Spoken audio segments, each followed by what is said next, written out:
दुनिया में अरूज कैसे हासिल किया और फिर ये अरूज ज़वाल में कैसे बदलता चला गया, इसके पीछे के तारीखी राज की कहानी हम जान रहे थे। इस अपनी खोज में हम उस मुकाम तक, उस वक्त तक पहुंचे थे। അതായത് ഇസ്ലാമിൽ ഒരു ഗോൾഡൻ ഏജ് ഉണ്ടായിന്. അപ്പം ഞങ്ങൾക്ക് ചെറുപ്പത്തിൽ നിന്ന് ഈ സയൻസിനോട് ഭയങ്കര താല്പര്യമാണ്.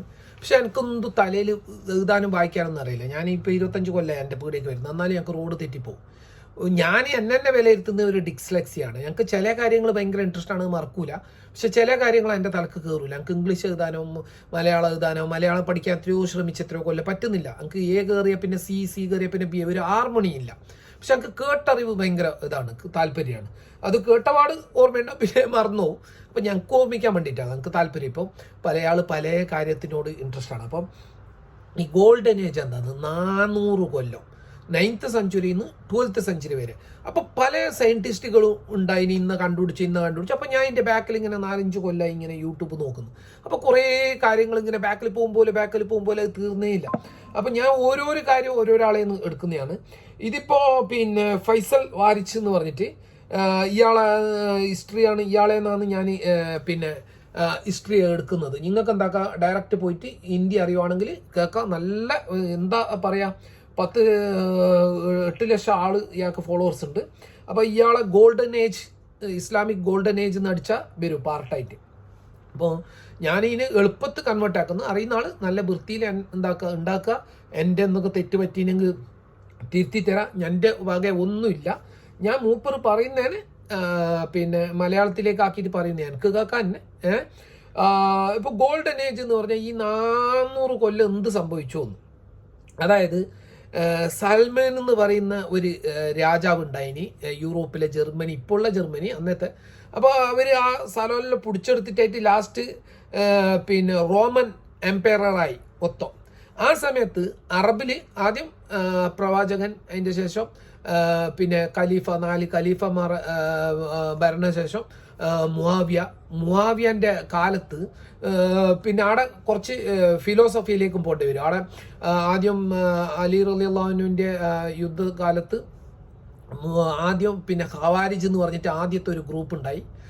അതിൻ്റെ ബാക്കിൽ ഞാൻ വേറെ വീഡിയോ ആക്കാം. അതിൻ്റെ ശേഷം പിന്നെ അവിടെ പിന്നെ യസീദിൻ്റെ ഉണ്ടായ ആ സ്ഥലത്ത് യൂറോപ്പിൻ്റെ ഭാഗമായതുകൊണ്ട് അവർ എല്ലാ മതത്തിൻ്റെയും കാര്യങ്ങളും സയൻസും കൂടുതൽ എടുക്കുന്നത്. അവിടെ ഫ്രീ തിങ്കിങ് എന്ന് പറഞ്ഞിട്ടൊരു ആൾക്കാരുണ്ടായി. അവർ സയൻസിനെ കുറിച്ചിട്ട് കൂടുതൽ പഠിക്കുന്നത്. അതെല്ലാം എടുത്തിട്ടായിട്ട് ആടെ ഒരു പുട്ടെ മുളർച്ച ഒന്നാണ് പിന്നെ മുഅ്തസില എന്ന് പറഞ്ഞിട്ട്. ഞാനൊന്നും ഇത് ചെറുപ്പത്തൊന്നും കേട്ടിട്ടില്ല. ആരും ഇതിനെ പറ്റിയിട്ട് പറയുന്നൊന്നുമില്ല. ഇതിനെപ്പറ്റി ഇനി ചോദിക്കേണ്ട, പറയേണ്ട, കേൾക്കണ്ട, മുണ്ടണ്ട, അങ്ങനെ മാത്രം. പക്ഷേ ഞങ്ങൾക്ക് ഒരു ഇൻട്രസ്റ്റ് ആണ്. ഞാൻ ഈ കാര്യങ്ങൾ ഇങ്ങനെ ആലോചിച്ചിട്ട് ഒരു മാനസികം തന്നെ കൂട്ടിക്കോ, ഒരു സൈക്കോ ആണ് ഈ കാര്യത്തിൽ. ഞങ്ങൾക്ക് ഈ ഹിസ്റ്ററി, സയൻസ്, ഫിലോസഫി ഇങ്ങനെ എല്ലാം കൂടിയിട്ട്. അപ്പോൾ അതിൽ നിന്നും പിന്നെ 2 വിഭാഗം ഉണ്ടായി, ഖദരിയ, ജബ്രിയ എന്ന് പറഞ്ഞാൽ. അപ്പോൾ കുറേ ആൾ ചോദിക്കുമ്പോൾ നീ ഇതിനെ പറ്റിയിട്ടൊന്നും കൂടുതൽ പറയേണ്ട പറയുന്നത്. അപ്പം ഞാൻ ഇതിനെ പറ്റിയിട്ട് ഇപ്പോൾ ഓരോ ആളെ ഇതെടുത്തിട്ടാണ് അതെല്ലാം വരും. അതെല്ലാം മുമ്പത്തെ കാര്യമാണ്. അപ്പം ഇറാഖിൽ ബഗ്ദാദിൻ്റെ 35 കിലോമീറ്റർ അപ്പുറം ഒരു വലിയ യൂണിവേഴ്സിറ്റി ഉണ്ടാക്കി, ലോകത്തിലെ ഏറ്റവും വലിയ യൂണിവേഴ്സിറ്റി. അബ്ബാസിയ ഖിലാഫത്തിൻ്റെ കാലത്താണ് ഹാറൂൺ റഷീദ്. അതിന് മുമ്പ് കുറേ ആൾ ഖലീഫമാർ വന്നത്. പക്ഷേ ഈ ഹാറൂൺ റഷീദ് പറഞ്ഞാൽ ഭയങ്കര സയൻസിന് പ്രാധാന്യം കൊടുക്കുന്നുണ്ടായാണ്. ഒരു പിന്നെ ഫ്രീ തിങ്കിങ്, വിശ്വാസത്തിൻ്റെ ഒന്നിച്ചിട്ട് ഫ്രീ തിങ്കിങ്. അതായത് സംസ്കൃതത്തിൽ നിന്നും ചൈന ഭാഷയിൽ നിന്നും അതിൽ നിന്നെല്ലാം കുറേ കിതാബുകൾ കൊണ്ടുവന്നിട്ട് കൺവേർട്ട് ആക്കുന്നുണ്ട്. അതിന് റിസർച്ച് ചെയ്തിട്ട് എത്രയോ വലിയ എന്താ പറയുക, അതിൻ്റെ ഫോട്ടോ തന്നെ ഞാൻ ഇവിടെ വെച്ചിട്ട് ഒരു യൂണിവേഴ്സിറ്റി ഉണ്ടാക്കി. ആടുന്ന് പുതിയ സയൻസ് ഉണ്ടാക്കി. അപ്പോൾ തുടക്കം എങ്ങനെ പറഞ്ഞാൽ, ആടുന്ന് ഈ പിന്നെ ഹാറൂൺ റഷീദിൻ്റെ ഒരു ടീം യൂറോപ്പിലെ രാജാവിൻ്റെ അടുത്തേക്ക് പിന്നെ കുറച്ച് ഗിഫ്റ്റായിട്ട് അയക്കുന്നത് ഒരു ആനക്കൊമ്പ്, ലാ ഇലാഹ ഇല്ലല്ലാഹ് മുഹമ്മദ് റസൂലുള്ളാഹ്. അപ്പോൾ ആദ്യത്തെ കലിമയിൽ അവരും അക്സെപ്റ്റബിൾ ആണ്. ഒരേ ദൈവമുള്ളൂ, ഒരേ അള്ളാഹ് ഉള്ളൂ. നമ്മളെ ക്രിസ്ത്യാനിറ്റിയിലും അതിനെ പറയുന്നത്. മറ്റേ അന്നുണ്ടായ യഹൂദി മതമാട്ടെ എല്ലാം മൊത്തത്ത് അവർ അതിൻ്റെ ശേഷമുള്ളതിൽ മാത്രമാണ് അവർ കൺഫ്യൂസ് ഉണ്ടായ.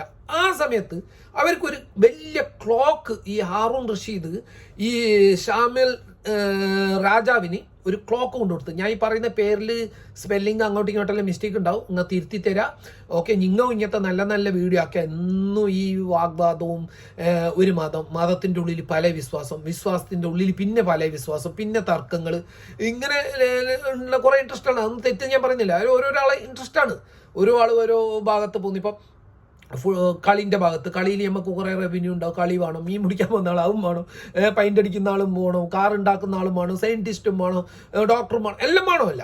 അങ്ങനെ ഒരു നാട്ടിൽ എല്ലാം ഉണ്ടെങ്കിൽ ആ നാട് വിപ്ലവം. പക്ഷേ ഈ സയൻസ് വിപ്ലവം ഈ 9th സെഞ്ച്വറിയിൽ നിന്ന് തുടങ്ങിയിട്ട് 12th സെഞ്ച്വറി അല്ല, കേട്ടറിവ്, ഞാൻ പാപ്പ പറഞ്ഞുകൊണ്ട് ഇടക്കിടക്ക് കേട്ടറിവാണ്, അല്ലാതെ എൻ്റെ അടുത്ത് വേറെ തെളിവൊന്നുമില്ല. ഇതാണ് എൻ്റെ സോഴ്സ്, യൂട്യൂബ് മാത്രമാണ്. പിന്നെ ഈ 12th സെഞ്ച്വറിയിൽ സംഗീസ് ഖാൻ്റെ വരവോടെ ആടുന്ന് ഫുള്ള് മാറുന്നു. പക്ഷെ സംഗീസ് ഖാനല്ല ഇതിനെ മാറ്റിയത്, സ്വന്തം ഉണ്ടാക്കിയ ഇസ്ലാം മതത്തിൽ വിശ്വസിക്കുന്ന ആളിനെ അതിൽ സംഘടനപരമായി തർക്കം ഉണ്ടായിട്ടാണ് ഈ പിന്നെ സയൻസ് നിന്നുപോയത്. അത് ഇപ്പോൾ ഒരേ വീഡിയോയിൽ പറഞ്ഞാൽ തീറൂലല്ല. ഇപ്പം ഞാൻ ഇതിൻ്റെ ഒരു ബേസ് പറയുന്നതാണ്. പിന്നെ ഫിലോസഫിക്കലായിട്ട് നോക്കുമ്പോൾ കുറേ വിഭാഗങ്ങൾ ഇങ്ങനെ ഉണ്ടായി. അതെങ്ങനെ ഉണ്ടായി പറഞ്ഞാൽ ഓരോ വിഭാഗത്തിനെ കുറിച്ചിട്ടും ഓരോ ആൾ പറയുന്ന ഇതിനെ ഞാൻ എന്താക്കാം മലയാളത്തിൽ ഇതാക്കുക.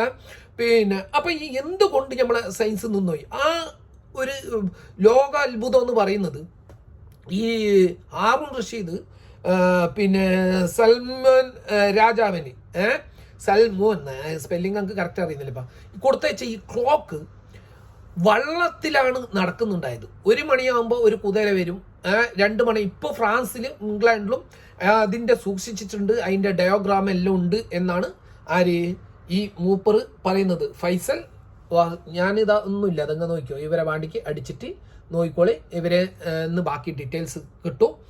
അപ്പം ആ ടെക്നോളജി കണ്ടിട്ട് ആടെ ഉണ്ടായ കുറേ എൻ്റെ അകത്തെ ബോളന്മാർ, ആ രാജാവിൻ്റെ കുറേ ബോളന്മാർ പറഞ്ഞ് ഇത് അറബികൾ നമ്മളെന്തോ ബ്ലാക്ക് മാജിക് എന്തോ ഒരു ഇതാക്കുന്നതെന്ന്, ഇത് നമ്മൾ ഇത് ഉപയോഗിക്കാൻ പാടില്ല എന്ന് പറഞ്ഞാൽ ഓരോ സമയമാകുമ്പോൾ ഒരു കുതിര വരുന്നു. ഇതൊരു അത്ഭുതമാണ്. എന്ത് വെറും വെള്ളമാണ്, മുകളിൽ നിന്ന് ഇങ്ങനെ വെറും വെള്ളം മാത്രം പോകുന്നത്. ഈ വെള്ളത്തിലാണ് ഈ മെഷീൻ കംപ്ലീറ്റ് നടക്കുന്നത്. ഒരു ക്ലോക്ക് ആണെങ്കിൽ ഒരു മെഷീനാണ്, ഒരു എഞ്ചിനീയറിംഗ് ആണ്. അപ്പം ആരാണ് അതിൻ്റെ തല ഉപയോഗിച്ചത്? അത്രയും തലയുണ്ടായ ആ യൂണിവേഴ്സിറ്റിനെ കത്തിച്ചു. 1 പ്രാവശ്യമല്ല 2 പ്രാവശ്യം കത്തിച്ചു. ആര് കത്തിച്ചു? ഞമ്മന്നെ കത്തിച്ചു, വിശ്വാസികളിനെ കത്തിച്ചു, അല്ലാതെ പുറത്തുനിന്ന് ആര് വന്ന് കത്തിച്ചല്ല. പക്ഷേ 12ാമത്തെ സെഞ്ച്വറിയോടെ കൂടി കംപ്ലീറ്റ് അത് നിന്നതിൻ്റെ ശേഷം ഈ ഫ്രീ തിങ്കിങ് എന്ന് പറയുന്ന സംഭവം ഫുള്ള് ഇല്ലാതായി. ചിന്ത എന്ന് പറയുന്നത് പിന്നെ അക്കൽ ചിന്ത നിർത്തിയിട്ട് വെറും നക്കൽ മാത്രം, ഒരാൾ പറഞ്ഞന്ന് എഴുതി വെച്ചത് മാത്രം കണ്ടിന്യൂ ആക്കേണ്ട സംഭവം വന്നതോടെ നമ്മളെ സയൻസ് എന്തായി, സയൻസിൻ്റെ വികസനം പുതിയ കണ്ടുപിടുത്തം നിന്നു. അതിൻ്റെ ശേഷം പിന്നെ ഒരേ ഈ വീഡിയോത്തിൽ പറ്റൂലല്ല, എന്തുകൊണ്ട് ഇങ്ങനെ നിർത്തി, ആര് നിർത്തി? എൻ്റെ സ്വയം ഒരു വിലയിരുത്തലാണ്. ഇപ്പോൾ ഇതുവരെ കേട്ടറിവ്, ഇപ്പം ഞാൻ എൻ്റെ സ്വന്തം വിലയിരുത്തലാണ്. യൂറോപ്പ് പിന്നെ ഞമ്മ സയൻസിൽ കുറേ ആൾ ഇങ്ങനത്തെ ഏഷ്യയിലുള്ള ആൾ വികസിച്ച് കഴിഞ്ഞാൽ അവർക്ക് ബുദ്ധിമുട്ടാവൂ എന്നുള്ള ഒരു തോന്നലുകൊണ്ട് അവർ ഈ സയൻസിൽ നിന്നെല്ലാം മാറ്റി നിർത്തിയിട്ട് ഒരു മതത്തിൽ തന്നെ പല മതങ്ങൾ ഉണ്ടാക്കിയിട്ട്, പല മതങ്ങളുടെ ഉള്ളിൽ പല വിശ്വാസങ്ങൾ ഉണ്ടാക്കിയിട്ട്, വിശ്വാസത്തിൻ്റെ ഉള്ളിൽ വീണ്ടും വിശ്വാസമാക്കിയിട്ട് ആ വിശ്വാസത്തിനെ തമ്മിലടിക്കാൻ എന്താക്കി തുടക്കി. ഇതിപ്പോൾ ഒരു കോലുകൊണ്ട് അടിച്ചാൽ ഒരു കച്ചറയോ നീങ്ങിപ്പോയില്ലല്ലോ. അപ്പോൾ കുറേ ഈർക്കൊള്ളി പോലെ ഇങ്ങനെ അടിച്ചിട്ടാകുമ്പോൾ എയിൽ പോകുന്നറിയില്ല. ഈ ഈർക്കൊള്ളിനെ തന്നെ ഒന്നാക്കണമെന്ന് പറഞ്ഞെങ്കിൽ ഒന്നാവൂല, ഒരിക്കലും ആവൂല. എങ്ങനെ കെട്ടിവെച്ചാൽ അതിന് ഗ്യാപ്പ് ഉണ്ടാവും.